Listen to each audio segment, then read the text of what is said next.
Welcome students. तर आज आपण फ्रेज, क्लॉज आणि सेंटेन्स म्हणजे काय हे शिकणार आहोत.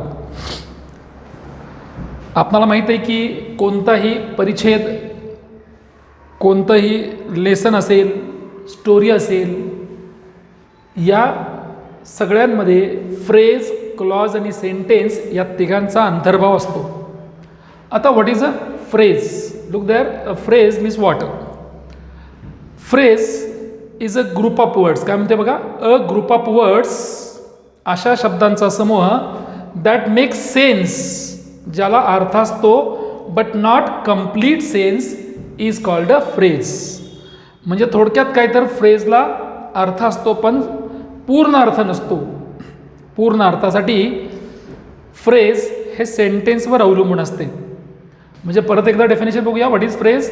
अ phrase is a group of words that makes sense but not complete sense is called a phrase. बघा, मी अंडरलाईन केलेले काही भाग आहेत वाक्याचे. प्रत्येक वाक्यामध्ये मी अंडरलाईन केलेला जो पार्ट आहे त्याला फ्रेज म्हणायची आहे. उदाहरणार्थ पहिलं वाक्य आहे, I went there early in the morning. I went there early in the morning. हे संपूर्ण सेंटेन्स आहे. बघा, हे संपूर्ण सेंटेन्स आहे आणि अंडरलाईन केलेला पार्ट आहे अर्ली इन द मॉर्निंग, सकाळी लवकर. आता सकाळी लवकर याला अर्थ आहे परंतु पूर्ण अर्थ नाही. पण मी जेव्हा वाक्य म्हणतो I went there early in the morning, मी तेथे सकाळी लवकर गेलो, तेव्हा याला मात्र अर्थ येतो असतो. म्हणजे थोडक्यात काय, फ्रेज हे याला स्वतःचा अर्थ नसतो. अर्थासाठी ते सेंटेन्स वर अवलंबून असते आणि phrase is a part of a sentence. बघा, a phrase is a part of a sentence. Phrase ही वाक्याच्या सुरुवातीला येईल, मध्ये येईल किंवा शेवटी येईल. फ्रेज वाक्याच्या सुरुवातीला, शेवटी, मध्ये कुठे येऊ शकते. सेकंड सेंटेन्स बघा, the new books are on the table. On the table म्हणजे टेबलावर. जर मी म्हटलं फक्त टेबलावर म्हटलं तर याला अर्थ येणार नाही आहे. पण जेव्हा मी म्हणतो की नवीन पुस्तके टेबलावर आहेत, याला अर्थ येतो. थोडक्यात ऑन द टेबल याला जर पूर्ण अर्थ यायचा असेल तर काय केलं पाहिजे, पूर्ण वाक्य वाचलं पाहिजे. आता थर्ड सेंटेन्समध्ये बघूया, he is reading a funny story. He is reading a funny story. A funny story is called a phrase. आता पहिल्या 3 वाक्यामध्ये फ्रेजेस वाक्याच्या शेवटी गेलेत. तर या नंबर 4 मध्ये बघा, वाक्याच्या शेवटी पण आहे, मध्ये पण आहे. म्हणजे यामध्ये 2 फ्रेजेस आहेत. कोणते आहेत? They will start playing after an hour. After an hour they will start playing. Will start playing ह्या 3 शब्दांचं म्हणजे हे 3 शब्द म्हणजे व्हर्ब आहेत. म्हणजे याला व्हर्बल फ्रेज म्हणायचं. आफ्टर अन आवर ही दुसरी फ्रेज झाली. म्हणजे या वाक्यामध्ये 2 फ्रेजचा वापर केला आहे. आता सेम वे बघा, या वाक्यामध्ये नंबर 5 मध्ये पण 2 फ्रेजेस आहेत. 5 मध्ये द रायझिंग सन ही एक फ्रेज आहे. ती वाक्याच्या सुरुवातीला आली, सब्जेक्ट म्हणून काम करते. The rising sun looks very beautiful. Very beautiful ही दुसरी फ्रेज आहे. म्हणजेच आपल्या लक्षात आलं असेल की फ्रेज हा वाक्याचा भाग आहे. वाक्याचा भाग आहे आणि फ्रेज ही वाक्याच्या सुरुवातीला, मध्ये किंवा शेवटी येऊ शकते. याची काही उदाहरणं येतात आणखीन. I have helped the poor boy. I have helped the poor boy या वाक्यामध्ये the poor boy is called a phrase. फ्रेजेसचे वेगळे प्रकार असतात. नॉन फ्रेज असेल, ॲडजेक्टिव्ह फ्रेज असेल किंवा व्हर्बल फ्रेज असेल, प्रिपोशनल फ्रेज असेल, ॲडव्हर्बियल फ्रेजेस असेल, या वेगळ्या प्रकारच्या फ्रेजेस असतात. आज आपल्याला एवढंच माहीत करून घ्यायचं आहे की व्हॉट इज अ फ्रेज. मला वाटतं तुमच्या लक्षात आलं असेल की व्हॉट इज अ फ्रेज. पुन्हा एकदा मी तुम्हाला फ्रेजची व्याख्या सांगतोय.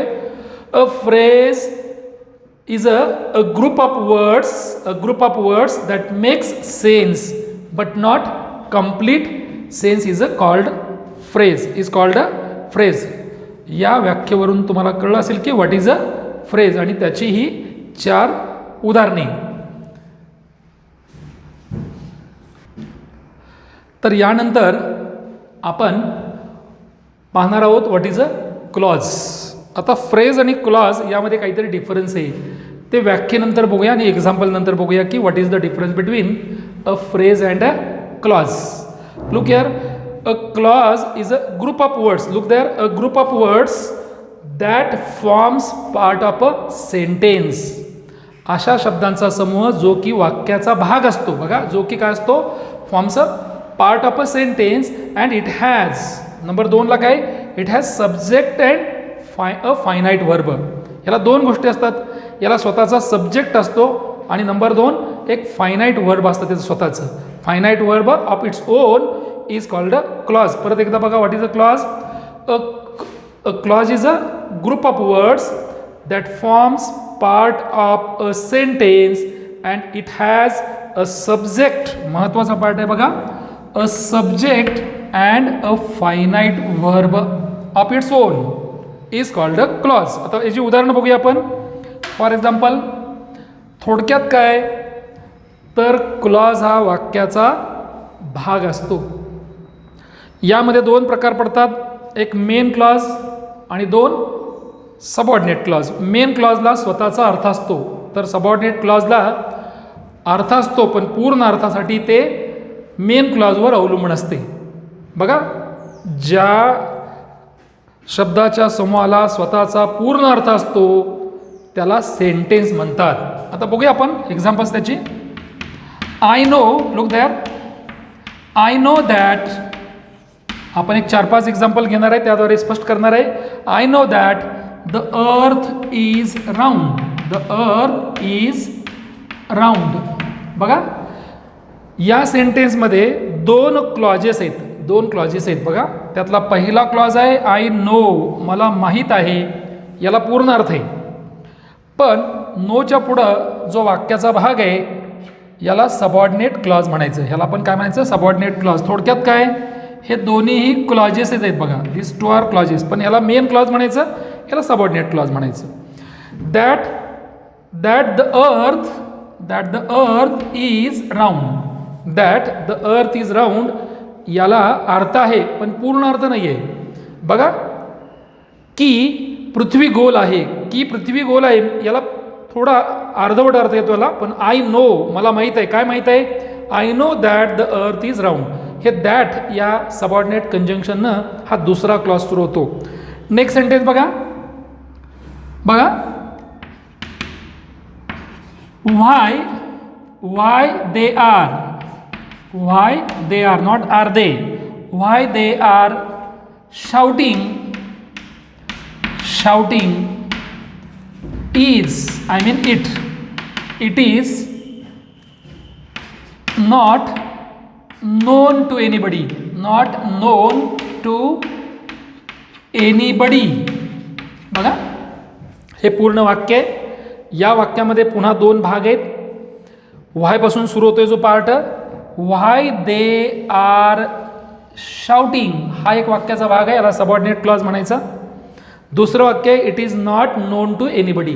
हे कोणालाच माहीत नाही आहे. बघा, म्हणजे काय, ते का ओरडतायत हे कोणालाच माहीत नाही. आता व्हाय दे आर शाउटिंग हा एक क्लॉज आहे, तो सबऑर्डिनेट क्लॉज आहे. यामध्ये दे हा सब्जेक्ट आहे, तर आर शाउटिंग हे फायनाईट वर्ब आहे. दुसऱ्या वाक्यामध्ये इट हा सब्जेक्ट आहे, तर इज हे फायनाईट वर्ब आहे.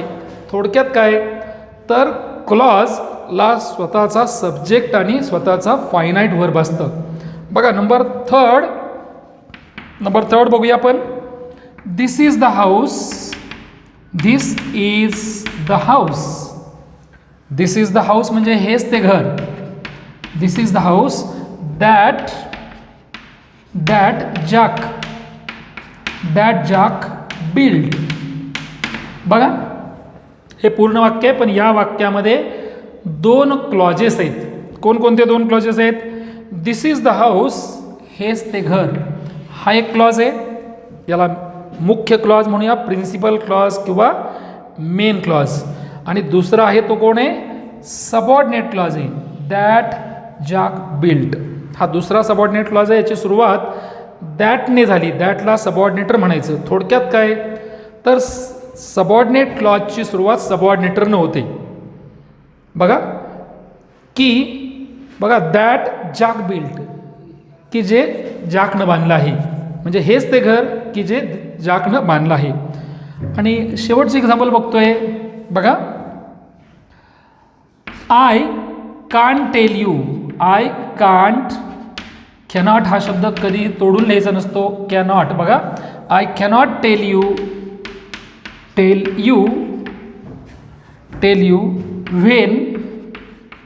when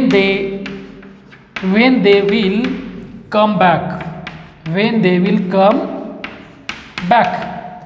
आता बघा सेकंड जो पार्ट आहे, म्हणजे आय कॅनॉट टेल यू, मी तुम्हाला सांगू शकत नाही, याला मेन क्लॉज म्हणायचं. याला स्वतःचा सब्जेक्ट आहे आणि स्वतःचा फायनाईट वर्ब पण आहे. कॅनॉट टेलला फायनाईट वर्ब म्हणायचं. तर दुसरा जो वाक्याचा भाग आहे याला सबऑर्डिनेट क्लॉज म्हणायचं.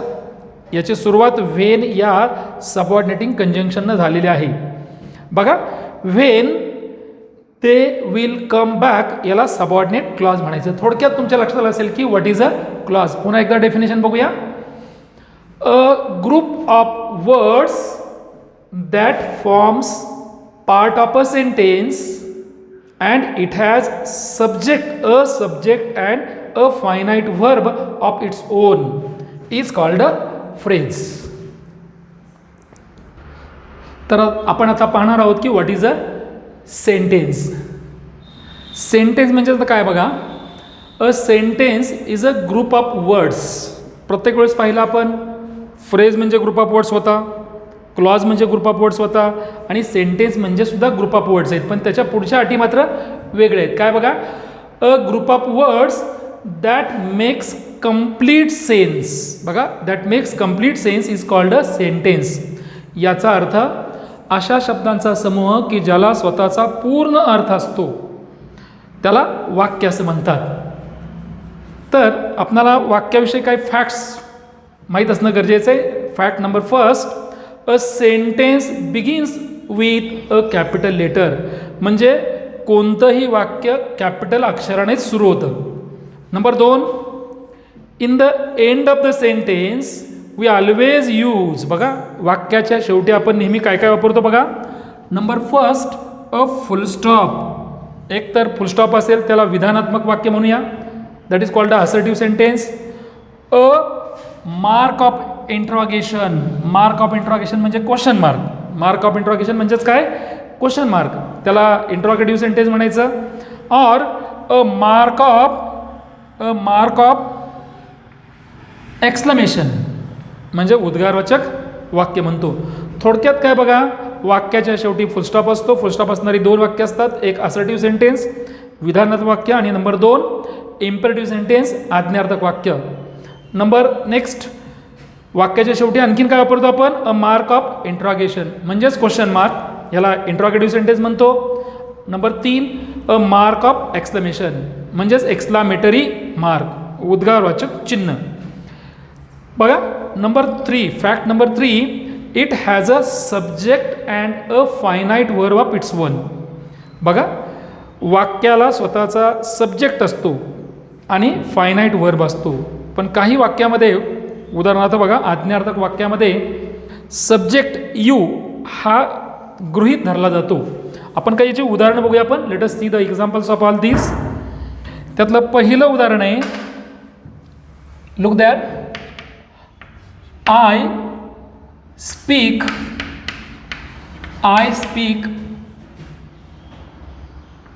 Any language.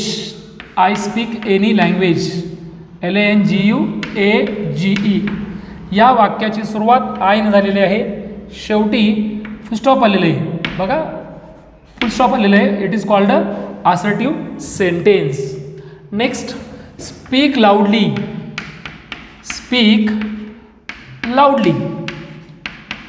या नंबर दोनच्या उदाहरणामध्ये सुद्धा वाक्याची सुरुवात स्पीक येसनं कॅपिटलनं झालेली आहे, शेवटी फुलस्टॉप आहे.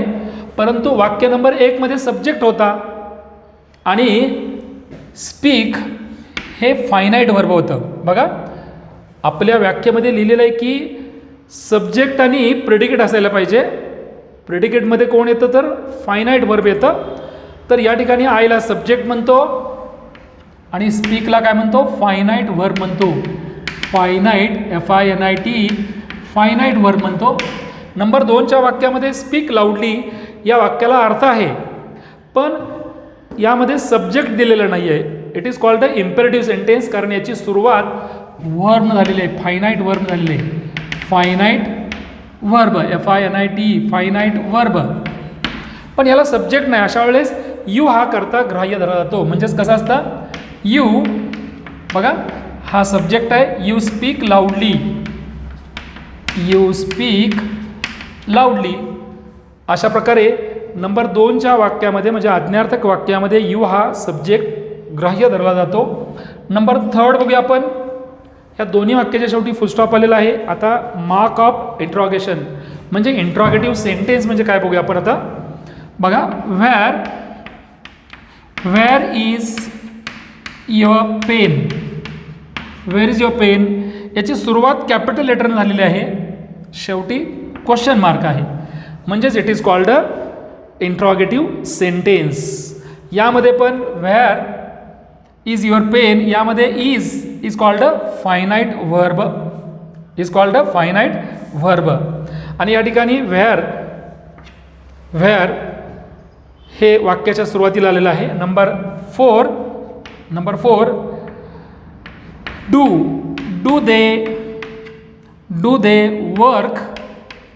दे वर्क हिअर, ते येथे काम करतात का.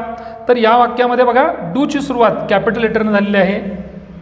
It is called a verb, but it is not main verb, it is called a helping verb. पण main verb is that is finite verb is FINIT, finite verb is work, and they is called a subject. In the end question mark is there. म्हणजे number 3 आणि 4 ही कुणाची examples आहेत, interrogative सेंटेन्सची उदाहरणं आहेत. आणि तर number 5 बघूया आपण. How slow they are, how slow they are यामध्ये हाऊनं सुरुवात बघा, हाऊ H कॅपिटल आहे, in the end exclamation mark is there. थोडक्यात आपण वाक्य म्हणजे काय हे शिकलो आणि या 4-5 वाक्यांच्या मधून शिकलो की वाक्याचे वेगळे प्रकार असतात. पहिल्या वाक्यामध्ये पाहिलं it is called assertive sentence, दुसऱ्या वाक्यामध्ये इम्पेरेटिव्ह सेंटेन्स म्हणजे आज्ञार्थक वाक्य, आणि तिसऱ्या वाक्यामध्ये सुद्धा काय पाहिलं आपण, तिसऱ्या वाक्यामध्ये इंट्रॉगेटिव्ह सेंटेन्स पाहिलं, प्रश्नार्थक वाक्य तिसऱ्या आणि चौथ्या वाक्यामध्ये. तर 5th सेंटेन्समध्ये आपण पाहिलं की it is called a exclamatory sentence. बघा पुन्हा एकदा सांगतोय मी, I speak any language, it is called a assertive sentence. याला सब्जेक्ट आहे, फायनाईट वर्ब आहे. दुसऱ्या सेंटेन्समध्ये सब्जेक्ट नाही, पण यू हा करता ग्राह्य धरला जातो, म्हणून यूला सब्जेक्ट म्हणा, स्पीकला फायनाईट वर्ब म्हणतात. 3rdला बघा, वेअर सब्जेक्ट या ठिकाणी इज फायनाईट वर्ब आहे. डू काय सब्जेक्ट नाही आहे, पण डू हे हेल्पिंग वर्ब आहे. डूच्या पुढं दे हे सब्जेक्ट आलेलं आहे, फायनाईट वर्ब आहे वर्ब. आणि लास्ट सेंटेन्समध्ये हाऊ H कॅपिटल आहे, शेवटी एक्सक्लामेटरी मार्क आहे, म्हणून याला म्हणतात एक्सक्लामेटरी सेंटेन्स. तर अशा प्रकारे सेंटेन्स म्हणजे काय, त्याचे प्रकार कोणते आहेत हे तुम्ही शिकलात आणि तुम्हाला चांगल्या प्रकारे समजलं असेल.